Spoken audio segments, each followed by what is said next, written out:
It is tough when you see a guy join a team. In Durant's case, what he did this year, that was tough for anybody that's competitive to watch. He lost and then he joined. Having said that, it was his choice. I have no problem with him, but it's something from a competitive standpoint that you would think you wouldn't do. You are Locked On Fantasy Basketball, your daily podcast on fantasy basketball. Part of the Locked On Podcast Network, your team every day.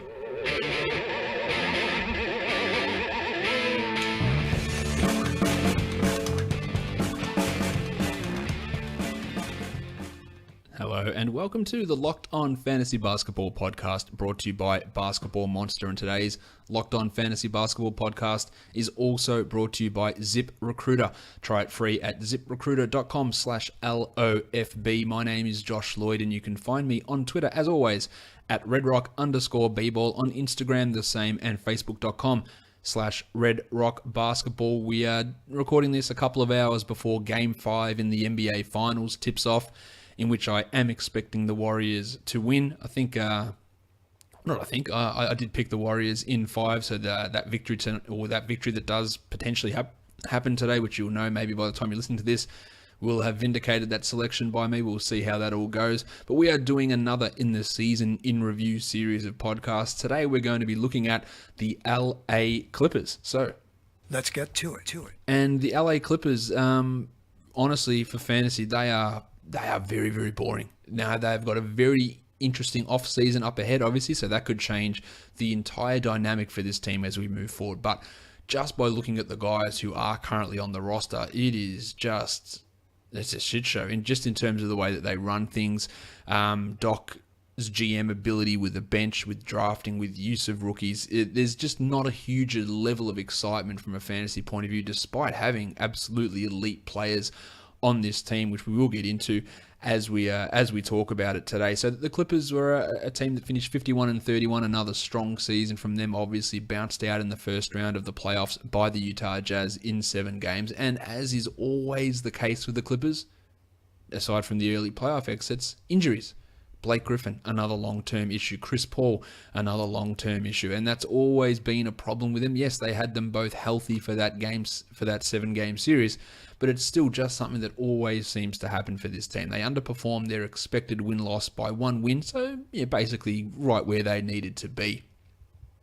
In a move that would shock absolutely no one, the Clippers have 0 picks in this upcoming NBA draft. None. No firsts, no seconds. And even if they did, they would waste them anyway, because there is not a worse drafting team or worst drafting GM in the NBA than Doc Rivers. So even if they had a pick, they're just going to screw it up anyway. So there's not the draft is just the biggest non-event for Clippers people, for Clippers fans, and their ability to develop young players outside of Griffin, who was there before Doc, obviously, is non-existent. They have no ability. They don't care. Rivers gives no shits whatsoever about having anything to do with developmental players or bringing guys through. And that's part of the reason for the failure of this team, in my opinion, is that their bench is just putrid. They can't develop their players. They can't bring anyone through to assist. And that is a failing. Like some of the decision making. And yes, you can say they all had late first round picks. I don't care. There are guys around that you can pick in those picks. Even from last year's draft, DeJounte Murray, Malcolm Brogdon, Ivica Zubac, they're all players that could have been picked with their first round pick. They traded the pick that was Shaq Diallo to get 2 second rounders back, and they were bad picks. Like there are picks that Pat McCaw, they could have had Pat McCaw. The drafting and scouting process of this team is an abomination. It is just horrendous, and it continues to be. Look, Doc just picks. Let's pick senior guys who have low upside, who are bad.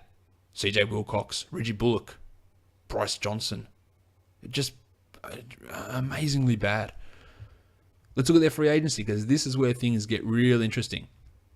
Chris Paul has a $24 million player option, which he will no doubt exercise. Blake Griffin has by exercise I mean decline. Blake Griffin has a $21 million player option, which he will no doubt decline. Where do they go? Do they come back to the Clippers for their big money deals? Do they go and look elsewhere? That is a huge question. And do the Clippers want them back? Do they want to blow it all up? We've heard for 3 years, and this is why when we hear trade rumors and trade talk, that you need to really grab a whole handful of salt when thinking about it. The Clippers have got to blow it up. they're blowing it up. Blake Griffin definitely getting traded. He's going to Boston.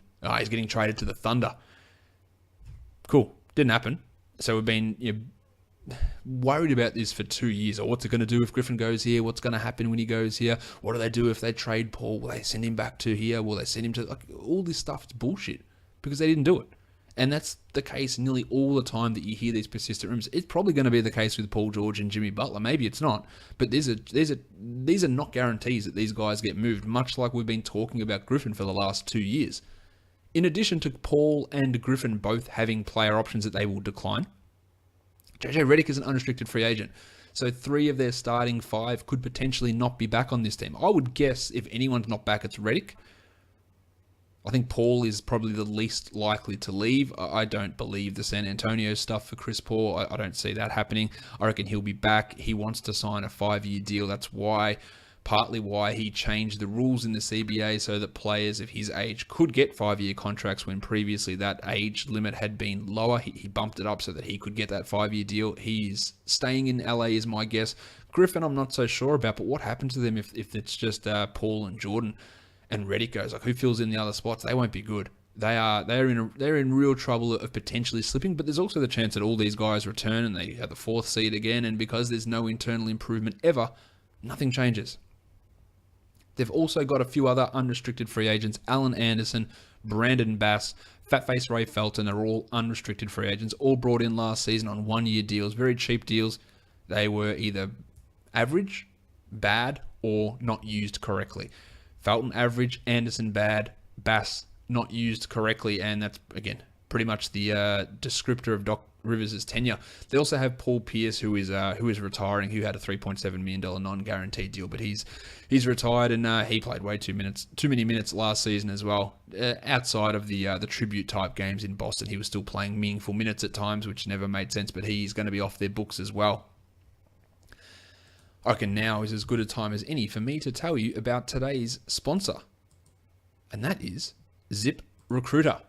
It's playoff season in the NBA, at least for one more day, and having those right players on the court will be the key to success. That sharp outside shooter or power rebounder can be the difference between winning and losing, and business isn't any different. Your company needs the right people to be the best. So where do you go to find top talent? You don't go to the draft. There's no draft for accountants. There's no draft for salespeople. There's no draft for lawyers. Maybe they should bring it in. So where do you go? You have to go to ZipRecruiter. You can't find the best candidates by posting your job on just one site. You need to post on all the top job sites, and now you can with ZipRecruiter. At ZipRecruiter.com, you can post your job to 100 plus job sites with one click, and then their powerful technology efficiently matches the right people to your position. That's why ZipRecruiter is different. Unlike other job sites, ZipRecruiter doesn't depend on candidates finding you.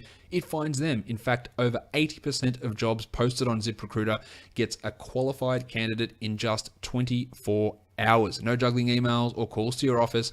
Simply screen, rate, and manage the candidates all in one place with ZipRecruiter's easy-to-use dashboard. And find out today why ZipRecruiter has been used by businesses of all sizes nationwide. And right now, my listeners can start forming their own winning team on ZipRecruiter for free. Go to ziprecruiter.com/LOFB. That tells the guys at ZipRecruiter that you're coming from us, and you get that free trial. So ziprecruiter.com/LOFB. Try it free today at ziprecruiter.com/LOFB. Now, I notice there are a lot of people who have chimed in and watching live at the moment. Eric says, Josh, stop it. It's midnight in Europe. You are too late for us. Come on, man. You are. Was it too much of a? What's that? I can't even read that. Since I went back to the gym, it's not that bad, mate. It's 8 o'clock in the morning here. I'm ready to go. It is tough for you to watch me talking about the clips, though. I do understand that because I don't imagine there's a huge amount of interest in this team, but we'll see. Some people will be pretty interested to see it. But we are going a little bit earlier today, so we can get down and watch game 5 of the NBA Finals. Let's get into the rest of this Clippers team. They were 5th in offensive rating in the NBA and 12th in defensive rating, so pretty good numbers there. 16th in pace, right in the middle, and 1st in free throw rate. Some of that is due to DeAndre Jordan, no doubt. 4th in effective field goal percentage, so a really efficient team, really helped by the fact that their point guard is just stupid in terms of Chris Paul. And 7th in three-point percentage. Despite being 1st in free throw rate, they were 27th in free throw percentage. Again, that's the DeAndre Jordan factor. And for a team that has Blake Griffin and DeAndre Jordan on the team, they were 21st in total rebounds, which is not a great effort. Also, in a weird number, I don't know if it actually means anything, but they were blocked the least by their opponents. They had the fewest shots blocked by opponents during the season. The highest offensive rating for this team during the year was DeAndre Jordan. Then it was Chris Paul, Brandon Bass, and Blake Griffin. The best defensive rating, well, I think we can rule out a couple of these considering they barely played. Bryce Johnson had the best defensive rating. Yeah, DeAndre Jordan, and then Wes Johnson, and then Mo Spates and CP3. So yeah, Bryce Johnson had the best defensive rating. I think he played 9 minutes for the season. Let's have a look. 9 minutes he played for the season. So once again, Doc Rivers' first round draft pick, really just killing it, working out fantastically. They had 7 blokes shoot over 40% on corner threes for the season. Pearson, Felton, CP3, Griffin, Redick, Spates, and surprisingly, Luke Marmute hit 40% on his corner threes, and he did improve his offensive game this season. Alan Anderson with a weird stat that he was at 86% finishing at the rim, but in so few minutes, I wouldn't be banking on that being something that's going to continue, especially at his advanced age. While Chris Paul was amazing. He shot 50% on all his mid-range attempts, between 3 and 10 feet, 10 and 16 feet, and from 16 feet out to the three-point line, which you can see those numbers all over on Basketball Reference. He was a 50% shooter. That is crazy good for Chris Paul. And JJ Redick was assisted on 82% of his two-point attempts. I don't think that should surprise anyone. His ability to create off the dribble is fairly limited, and his self-creation stuff is not awesome. So I don't think that's too surprising to see Redick be in that position where he is really helped by Chris Paul. And if he leaves to another team, then some of his output, maybe his efficiency may dip if he's not getting the same looks as he gets with Paul, and he doesn't have the attention drawn away by Griffin and by Jordan as well, and has to move from fourth banana to third banana without an elite point guard sending him the ball. That might cause Redick to be a little bit of a dip in his production, despite the fact that he may play more minutes after he had somewhat of a down season this year. Let's look at the leaders in the advanced stats. The PER was Chris Paul at 26.2, and true shooting, unsurprisingly, DeAndre Jordan at 67.3. The leader in usage in his 9 minutes was Bryce Johnson, 39.8. Yeah, that's not going to stick. Otherwise, it was Blakey Griffin who had 28.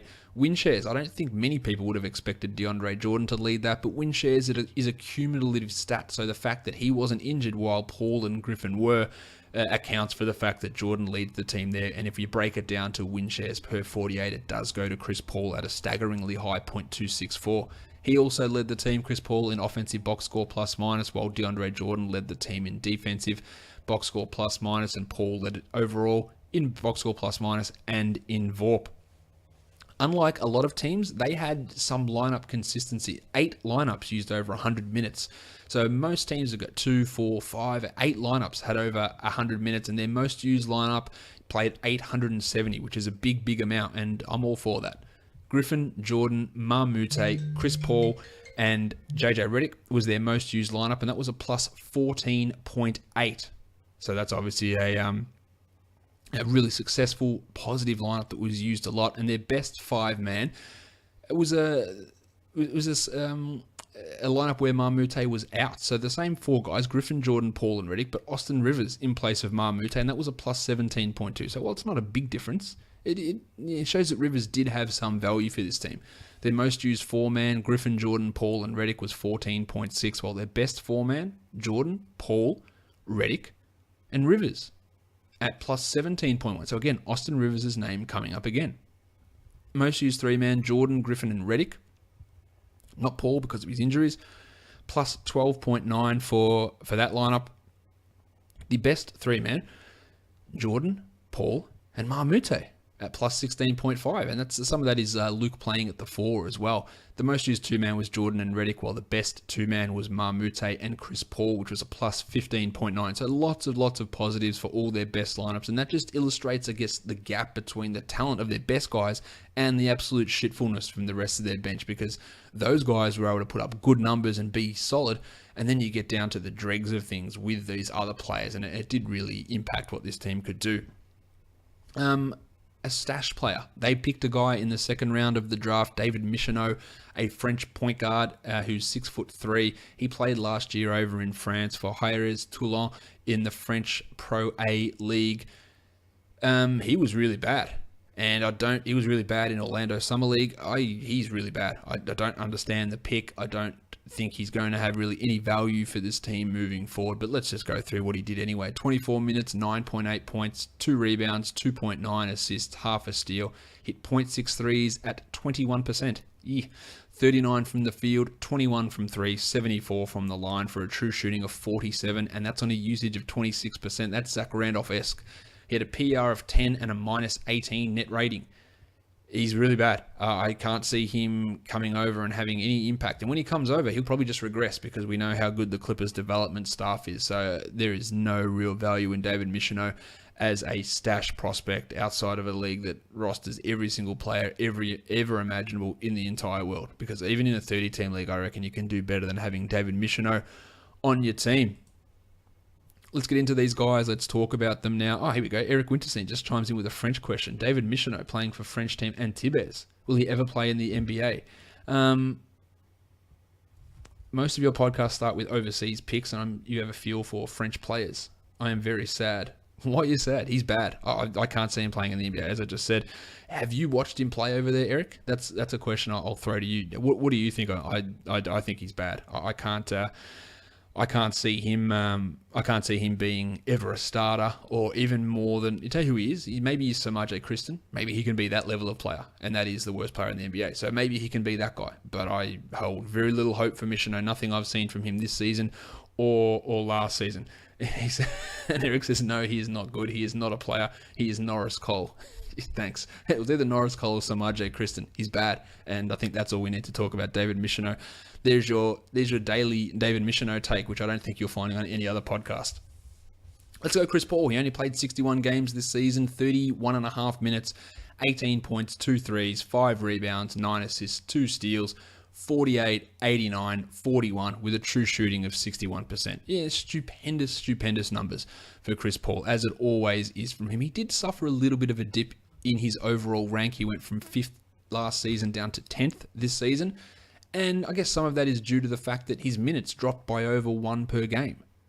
And that caused his assists to fall under 10 for the first time in the last 4 seasons. He saw his points drop.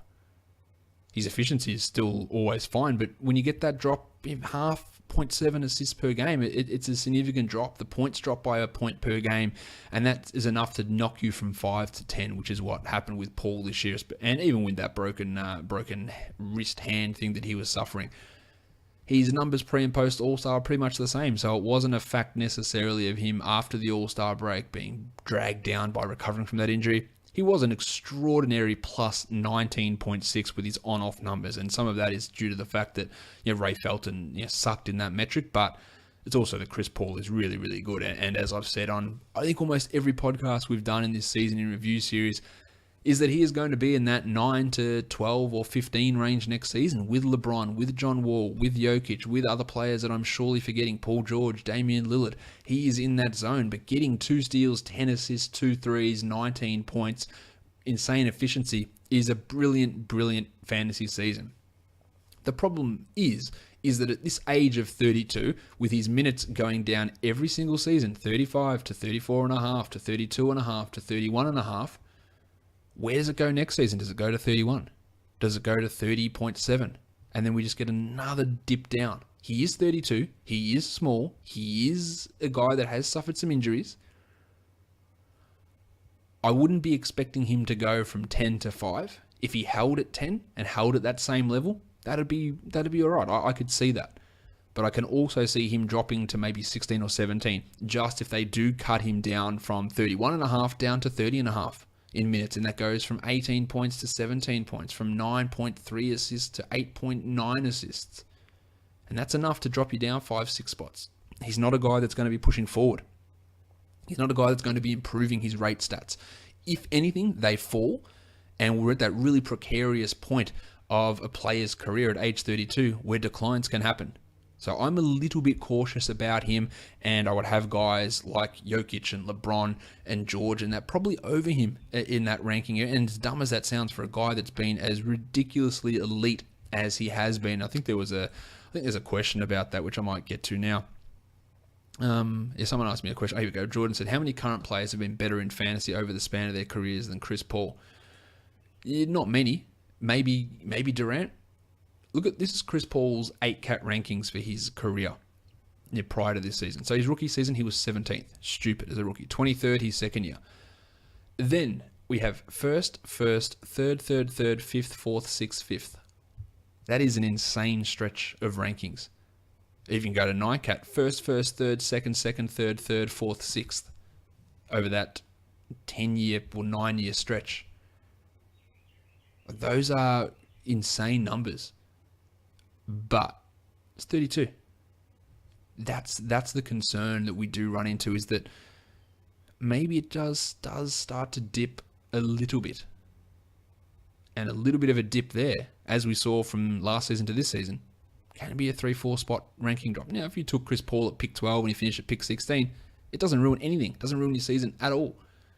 But if the minute decline and then maybe a skill level decline at age 32 does happen, which is a huge possibility, then maybe you're talking about the 26th ranked player, the 27th ranked player, which is an extreme example. But it's not crazy to think that maybe his steals go from 2 per game to 1.5. And there you go. That's 10 spots wiped out already, at least. What if the efficiency drops from 48 to 46? What if he doesn't get to the line 4 times a game? Instead, he gets there 3.5. These are all things that, while they're small, if they all happen in concert, if he drops half an assist, half a steal, 2%, and that gets the line less, then you're talking about a guy that's outside the top 20. And that is the risk associated with Chris Paul as we head into these later years of his career. As good as he is, as unbelievably fantastic as he has been, these are the risks that we must start assigning those risks to him and working out how real they are. And I think there's a definite risk with that. Hopefully not, because I love Chris Paul. Blakey Griffin.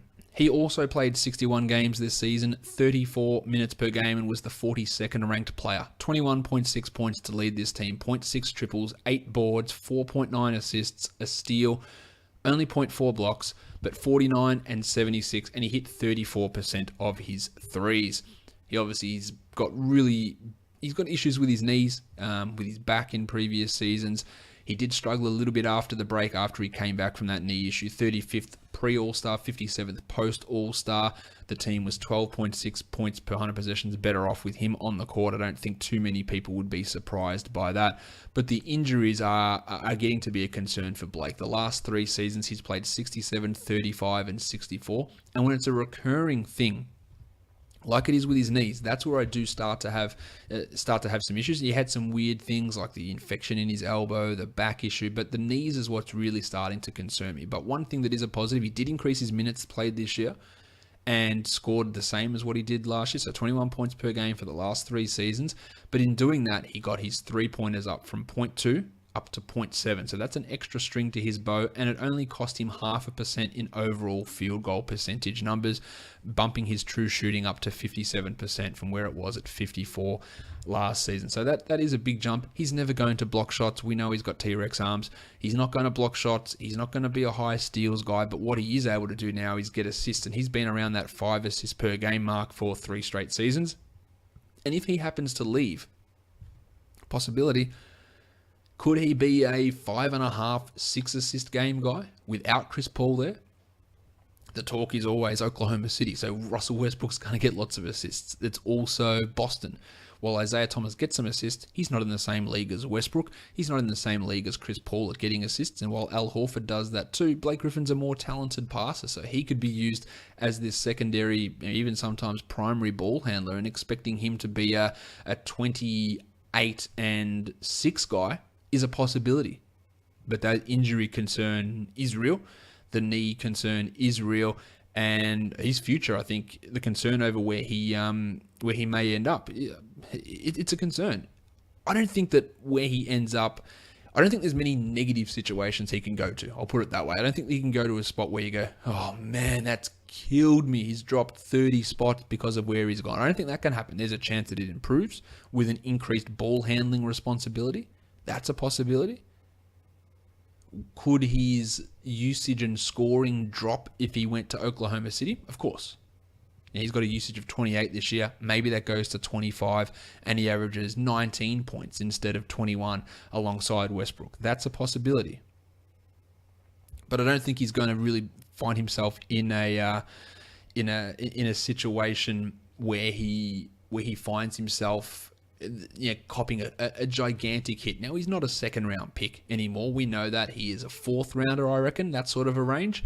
Who maybe has the potential to push into third round range. But he is in a really interesting part in his career. He's 28 and had these injuries which have been not ideal in the end of the season with a toe injury that cost him some time there as well. So yeah, it's just a constant battle to get his body right. His explosion has decreased. He's never going to be a double-digit rebound guy that he was earlier in his career. So he's made up for it in other areas, and that's a sign of a great player being able to add extra parts to your game. But I wouldn't expect a huge change in Blake, but there could be some categorical shifts.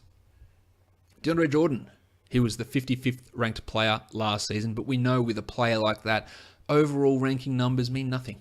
It means nothing at all because of his free throws, where he went 48% from the line, attempting 5 per game, and had a standard score of negative 4.3, which is huge, which is clearly punt territory.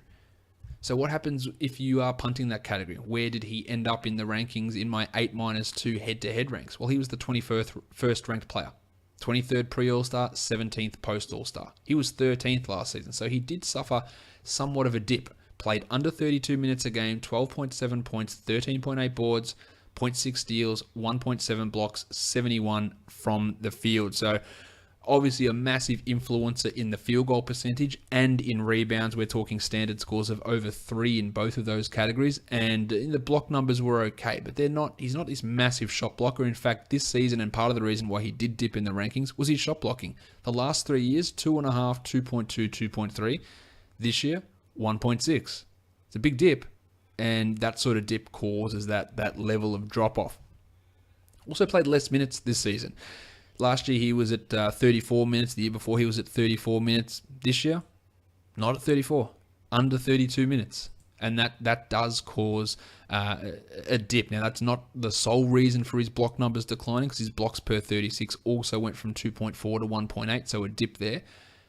But at this point, he's just going to be who he is, a guy that is a low-level scorer, low-usage player who gets you monster field goal percentage, big rebounds, solid blocks, shits your free throw percentage completely, just kills it, and then does other things or doesn't do other things. That's it. So he's a really good head-to-head guy.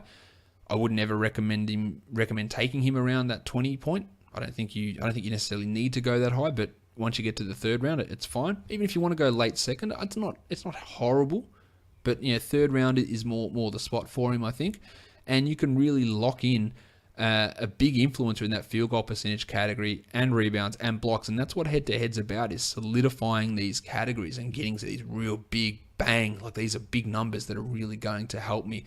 And, I don't see too much changing from DeAndre Jordan as we move forward. JJ Redick. He was the 107th ranked player this season.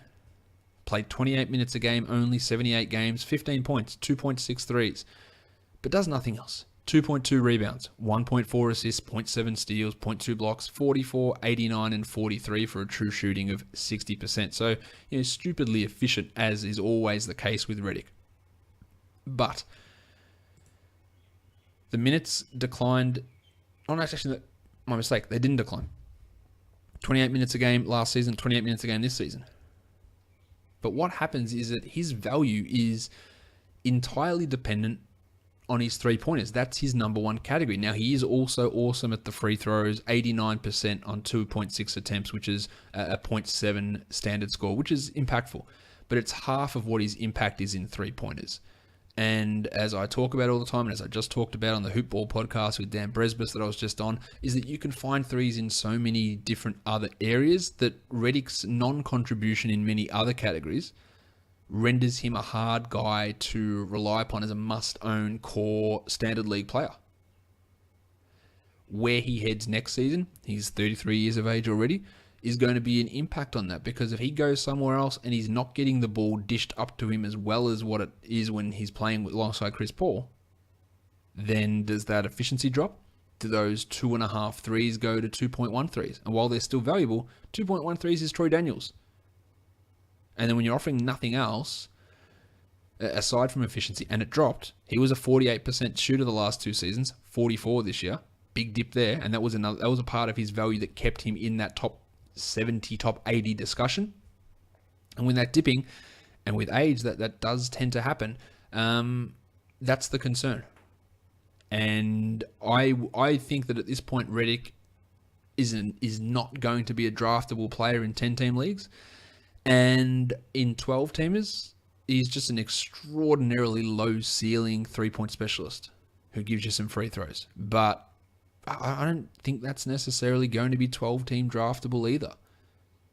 But free agency could have a big say on that in 2 ways. It could give him a bigger role, more minutes, more usage, less efficient, less threes, completely falls apart, not playing next to Chris Paul. And they're both possibilities. And I'd lean towards actually more of a decline, even if he finds himself in a bigger role with more minutes, because I'm just not sure that he can actually deal with it at this point. Jamal Crawford. Actually, let's talk. Redick was a plus 11 on this team. DeAndre Jordan a plus 14.3. Jamal Crawford was a minus 13. He's bad. And that shouldn't be a surprise to a lot of you listening to this podcast, because he was bad last year. But still, in one of these more dumbest voting decisions of recent memory, he was the 6th man of the year. I have no idea how that was the case. He played 82 games. He played 26 minutes a game. He is old. He is in exceptional shape. From all reports, he is an absolute legend of a bloke, and you have to respect that. From a fantasy point of view, from a basketball point of view, he's just not valuable anymore. He's not valuable for standard leagues, and he has less value than what is maybe assigned to him as an on-court player. He was the 187th ranked player this year in his 26 minutes, 12 points, 1.4 threes, and almost inexcusable 1.6 rebounds, 2.5 assists and 0.7 steals at 41, 86 and 36% from 3. The difference between, say, him and Redick is the fact that he's just not hitting his threes, and he's not getting assists he's not getting the efficiency going at that same level. His numbers, again, his head-to-head numbers aren't awesome either. He is a player that when someone goes down, whether that is Redick or Austin Rivers or Blake Griffin, and he has to be called on to score, you can stream him in, because he is going to have those nights where he drops 20 and he hits 3 threes and he has 4 assists randomly, which again, he has a pretty decent assist numbers. They're not great, but 2.5 is okay. When you're looking at a shooting guard, if you get 3.5 out of them, I think that's 3.5 to 4 is good. So 2.5 is not far off that. But he shouldn't be anywhere near standard leagues, and I think we're all aware of that. At 37 years of age, he's unbelievably overpaid at $13 million a season, and he doesn't bring as much value to teams as what people may think. He had a below average PER and true shooting, horrible defender.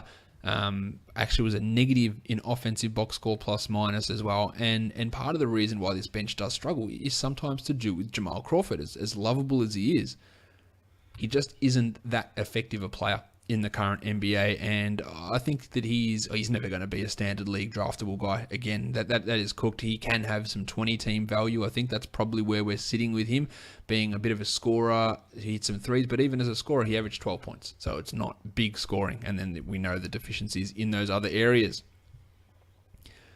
Now we really, really dive into the crap for this team. And we have very limited upside plays or anything. This is just, if you want to switch off now, I literally don't blame you.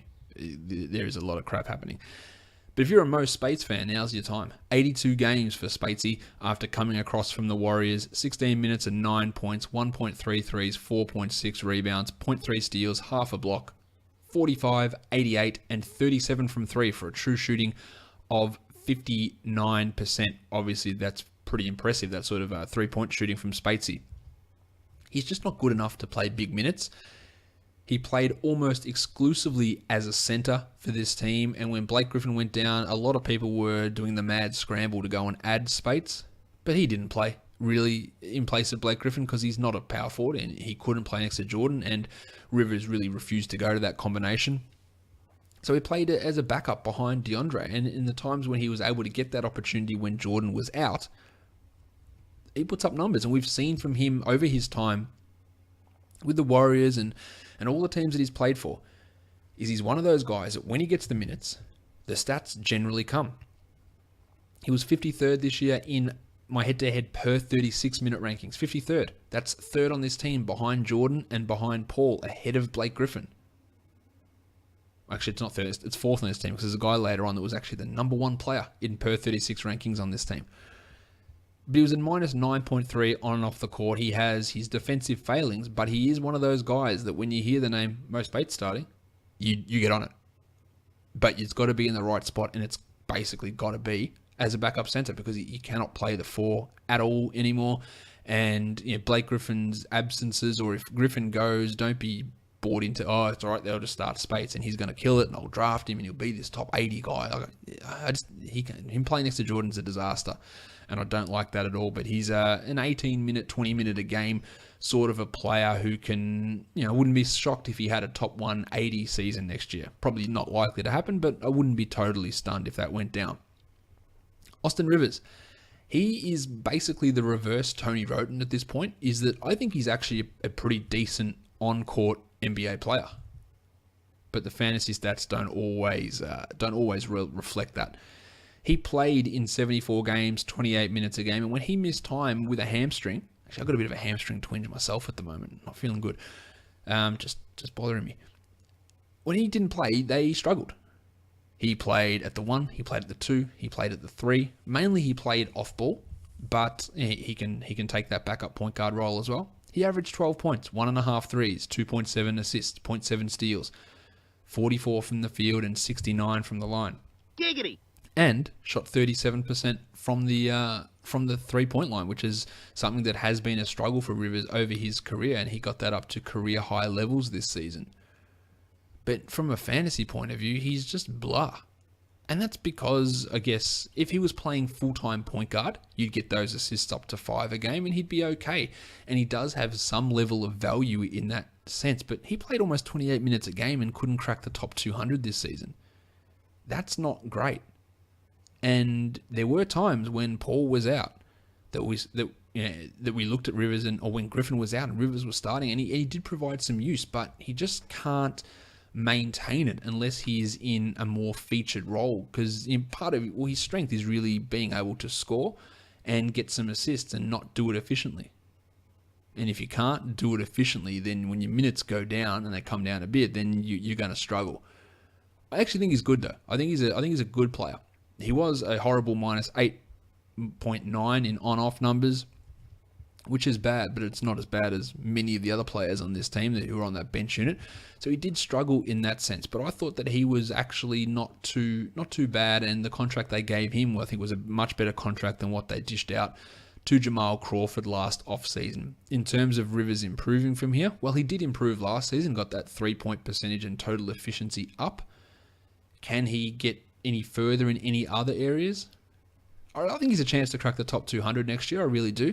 I think that they might want to, and again, so much depends on what happens with Griffin and Paul. That could really force him into more minutes. But if he's playing 32 minutes a night, I wouldn't hate grabbing him in a 14-team league and just seeing where it goes. And maybe he gives me 14 points and 1.8 threes and 3.5 assists and a steal a game. That's a possibility for Rivers, and that's all right. But the upside is really limited for him. He's never going to break into a top 50 player or anything like that. But the progress he has taken definitely goes against the level of shit that is heaped upon him.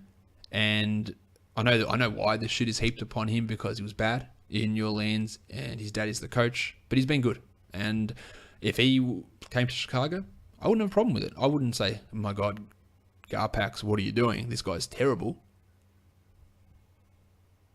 But I'd still be like, okay, he's not leading us anywhere. But he's a solid bench, 7th, 8th man sort of a guy that when pressed into minutes can hold up and can keep things afloat when he's given that role. He's just super unexciting for fantasy, which basically should be the title of this podcast. Let's talk Luke Marmute. I know Eric's been talking about him here in the comments on Facebook. He says that Luke Marmute is a major partner for, let me read this name properly so I don't mispronounce it, which I'm sure I will, Eric. Let me know. For Besançon Basketball. How's that? How's my French accent? $500,000 dues in 4 years. Very good.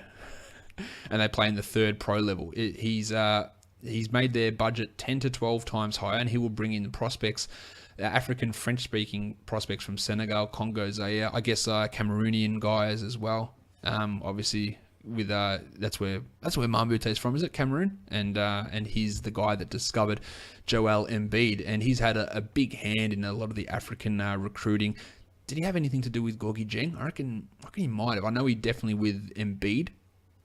But that's interesting. He has been a very, very influential player in developing the NBA scouting pipeline into Africa, and he's got a real future in NBA administration when he moves forward. Apart from that, he is a decent player, and I was impressed with the steps forward that Marmute took this season in his offensive game. Defensively, we know what he's like. Fantasy-wise, he's shithouse. He's terrible. He's a guy that played 22 minutes a night and was the 233rd ranked player.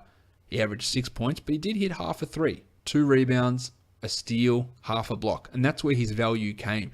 So if you wanted steals, you wanted blocks, Marmute could be that streaming option because he knew he was getting some minutes, but towards the end of the season, his minutes started declining. They started going more with Rivers and not playing Marmute as a full-time starter.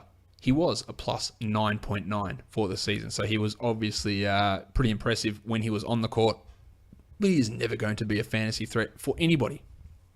He has just extraordinarily low usage. They don't give him the ball to touch. They don't run any plays for him, although he did improve his usage up from 9 to 12%. Now I've got the hiccups coming on. Moved up from 9 to 12% last season, so a little bit extra there. Doubled his point output in 6 extra minutes and tripled his 3-point output. And we look at that on a per 36 basis, it's still impressive. He took his points up by 50%. He doubled his 3-point output from last season. He increased his steal and block rate, and his efficiency went from under 50% true shooting to 57%. So it was a really good season for Marmute. He is 30 years of age. He's going to still be around on this cheap contract for the Clippers, and in that mid-range, 20-25 minutes could increase. If guys leave, we could see 26 minutes out of Marmute, and that might push him to be a 20-team league guy. But apart from that, he is a defensive specialist who can be a steals and blocks streamer. And a defensive specialist is different from a defensive fantasy specialist. He's more of a defensive specialist who can bring those steals and blocks in it. And 1 steal and 0.4 blocks in 22 minutes, take that to 27 minutes. You're looking at some numbers, 1.3, 0.7 that are useful. Combined, 2 steals and blocks. That can be useful even for like 16 or 14 team leagues on the odd occasion. So he is a name to watch depending on what else happens with his team. Ray Felton came in for his 1 year, 21 minutes a game in 80 games, 6.7 points, half a three, and for reference, that's the same scoring level as Marmute. Yeah, same 3-pointers as Marmute.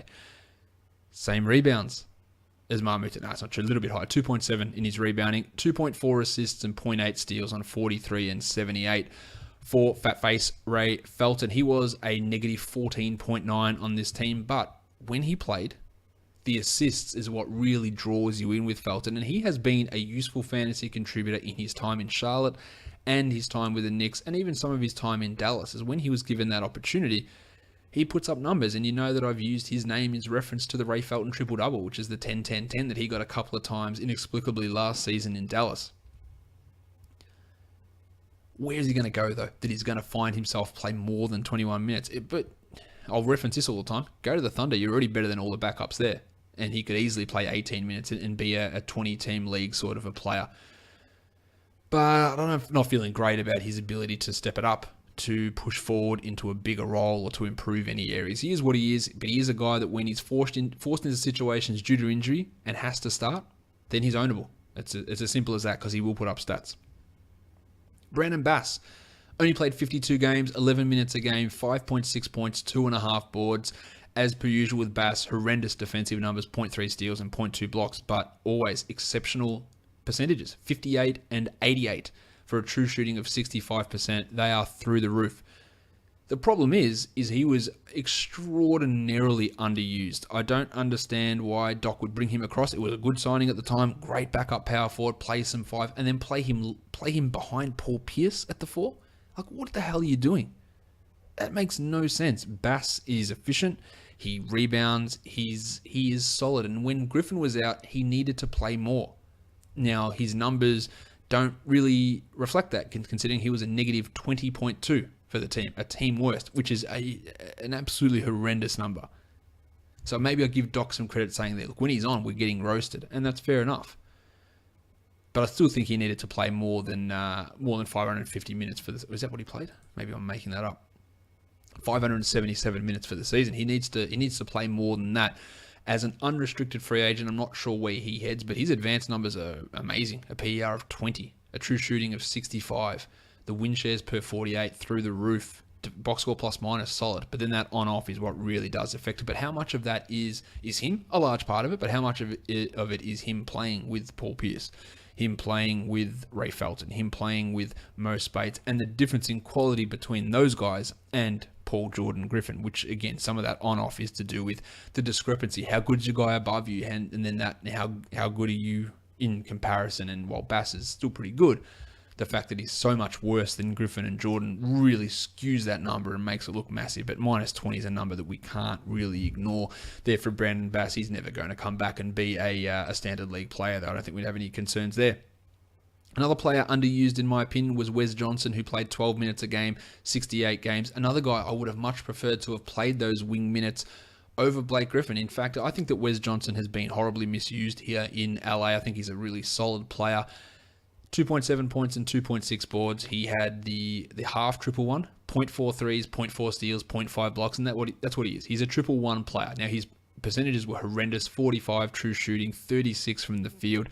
Absolutely disgusting, but I don't think he was played in an optimal way. He was a negative 8.4 this season, but he is a guy that, again, finds his way into minutes. He's a triple one player. There's no doubt about that. We've seen him. He's literally done it before. When he played for the Lakers, he had a triple one season, and he can be that guy again. But at this point, him finding that opportunity seems to be a fair way off, and I didn't like the way that he was used by Doc a lot of the time during the season, which, again, is going to be a common theme.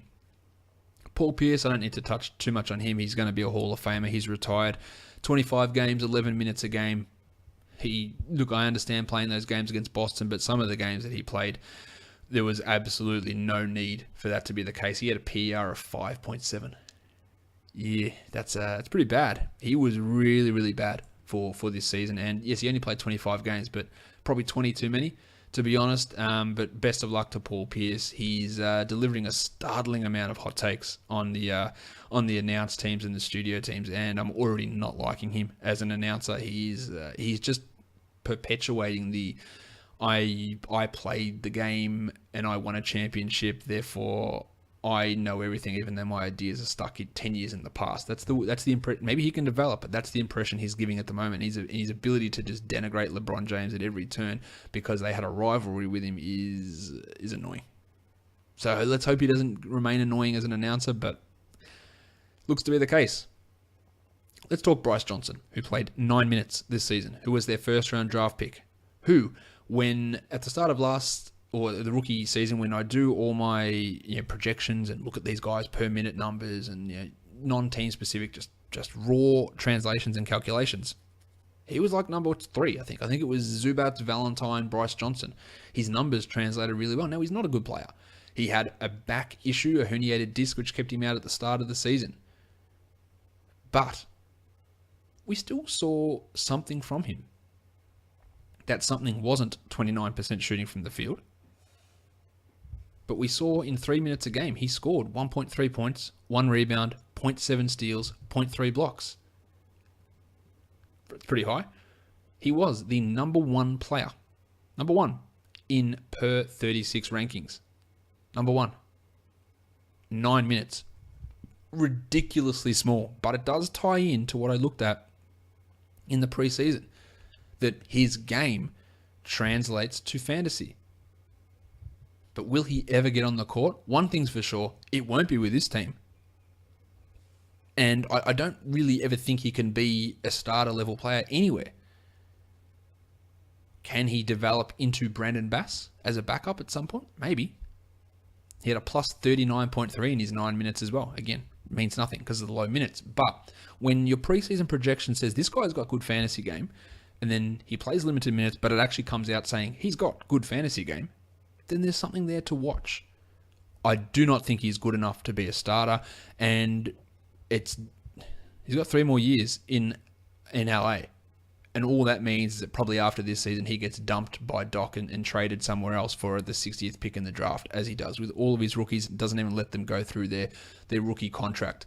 The inability of Rivers to develop a player, to see a rookie through, to actually get anyone to become better on this team is a staggeringly poor job of coaching and a staggeringly bad job of GMing. They need a new GM. He is horrendous as a GM.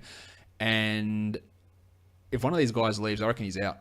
I reckon he just packs up because he has no interest in developing anything. None. In rebuilding, in changing, nothing. No interest in any of that.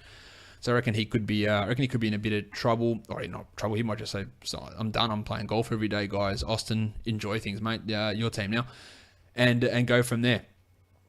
As for Johnson, again, those numbers are impressive in that limited time, but I can't make anything out of it, and I don't think he's ever going to be good enough to be a starter.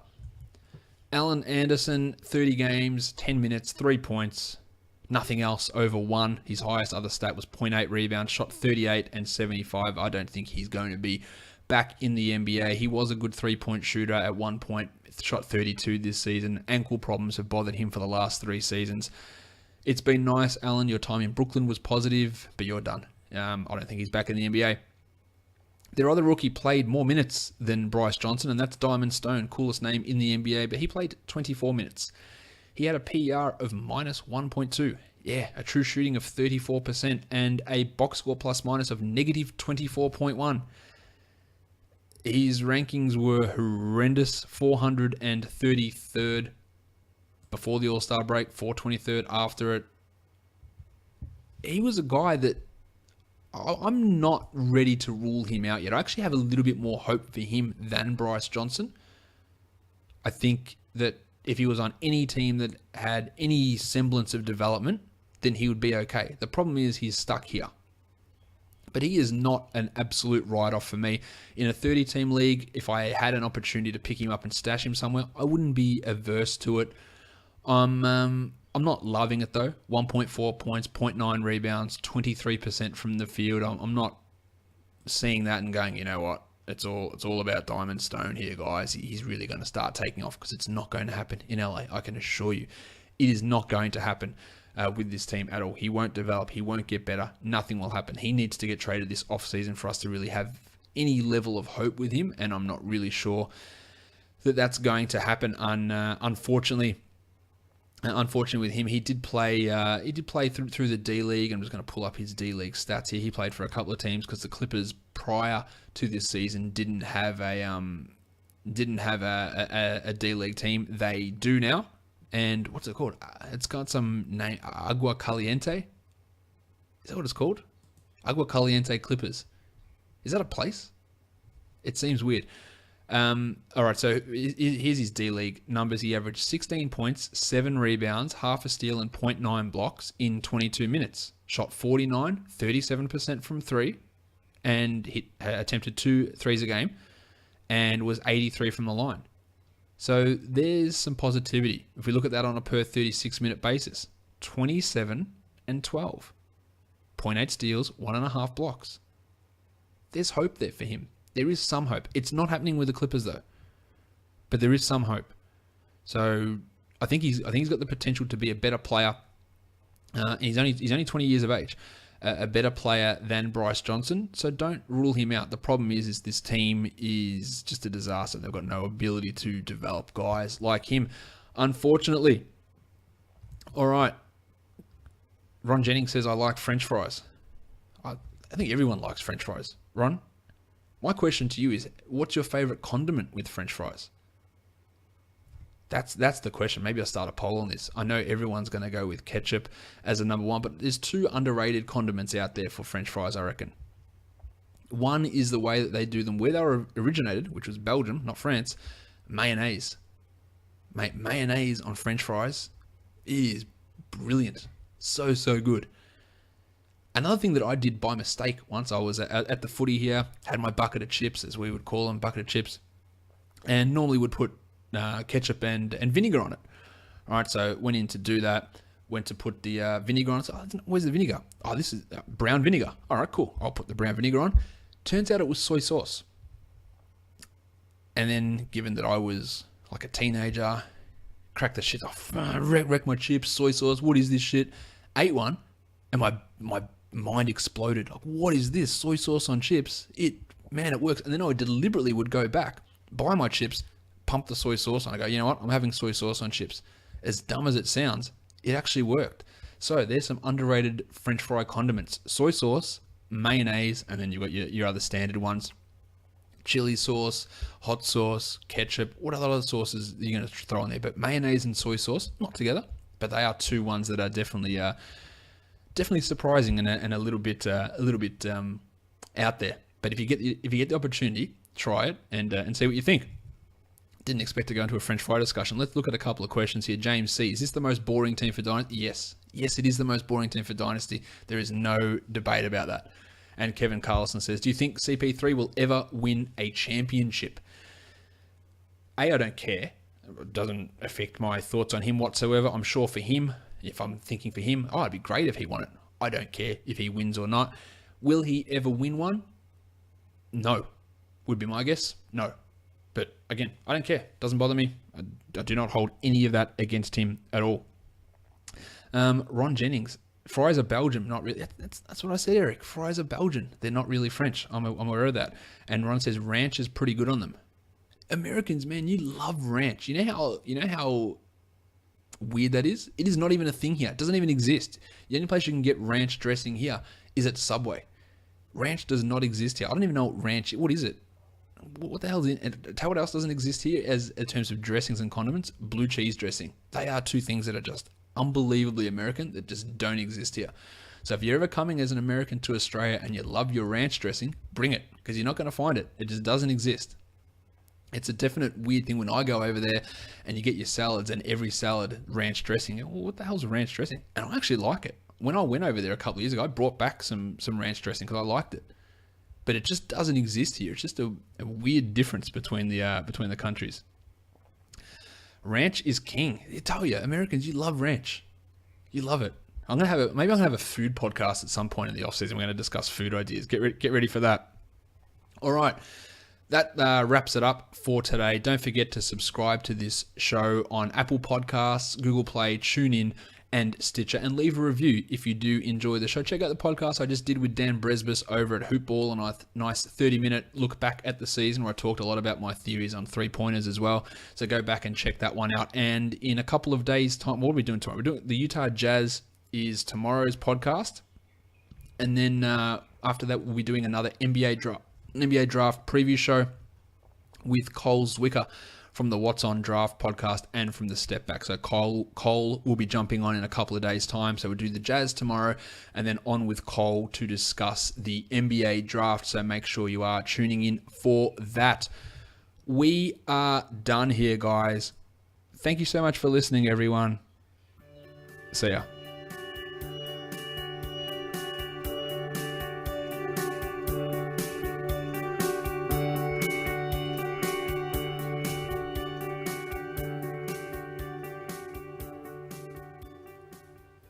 Doc Rivers.